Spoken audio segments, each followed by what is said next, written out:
Good evening and welcome to the Business Day. The Bank of Jamaica says some deposit-taking institutions are still experiencing challenges crediting RTGS payments following the recent migration to the ISO MX standard on December 15 this year. To ease the impact, the BOJ says it will temporarily waive the $5,000 penalty to automated clearinghouse ACH transactions of $1 million and over. This will be effective December 15 to December 31, 2025. Now, during this time, transactions above the usual ACH threshold can be processed without attracting the BOJ penalty.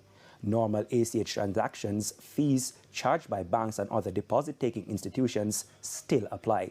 The measure is aimed at ensuring smoother payment processing while technical issues are resolved.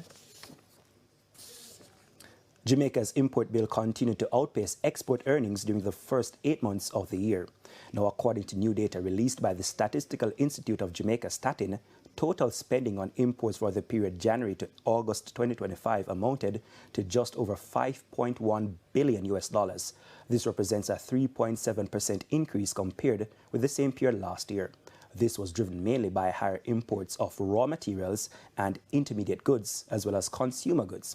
Now, imports of raw materials and intermediate goods rose by nearly 12%, while consumer goods imports increased by just over 9%. Earnings from total exports over the period stood at about $1.2 billion, a marginal increase of 1% compared with the corresponding period in 2024. Now, Statin says the improvement was largely due to higher exports of crude materials, excluding fuels. To some stock news now, the JC index advanced by 2,109 points, while the junior index advanced by 15 points. The winners included Main Event Entertainment Group, Jamaica Public Service 7%, Cygnus Credit Investments 10.50%, Pan-Caribbean Group, and the Cygnus Real Estate Financial Group. The losers were led by Productive Business Solution, USD Ordinary Shares, ISP Finance Services, Sagicor Real Estate X Fund, Mailpack Group, and Stationery and Office Supplies. 14 stocks traded firm. To some foreign exchange news now. Foreign exchange trading ended with banks and Cambio selling the US dollar for an average $159.76.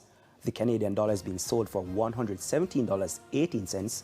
The pound is going for $216.63, while the euro is selling for an average $189.58. And that's the business news. Good evening.